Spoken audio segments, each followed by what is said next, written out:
नमस्कार मंडळी, तर आज आपण बनवणार आहोत भरलेलं वांगं मसाल्याचं. त्याच्यासाठी आपण ही वांगी घेतली, याची 4 फोडी करून घेतली व्यवस्थित बघून. आणि त्यासाठी लागणारं साहित्य मसाल्यासाठी शेंगदाण्याचा कूट, कांदा, मीठ, कोथिंबीर, कांदा लसूण मसाला, मिरची पावडर, थोडीशी हळद, थोडासा गरम मसाला आणि धना पावडर. आता आपण हे सगळे एकत्र मिक्स करून घेणार आहोत या कांद्यामध्ये.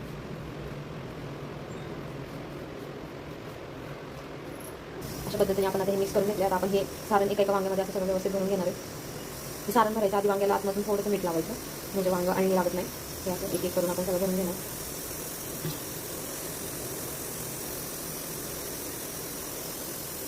आता आपली वांगी सगळी भरून झाली. आपण आता ह्यांना फोडणीसाठी आपण चपात तेल टाकले, थोडीशी मोहरी टाकायची, ती चांगली तडतडून घ्यायची.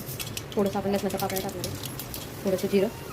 चांगलं तडतडल्यावर ही भरलेली वांगी टाकायची. आता ही वांगं थोडं थोडं शिजत आले, त्यात आपण आवरलेला मसाला टाकून द्यायचा, मिक्स करून घ्यायचं. थोडंसं पाणी पण ॲड केलं आहे. तरी वांगं 5 मिनटं फक्त वाफवून घ्यायचं. आता आपलं मसाला वांगं तयार आहे.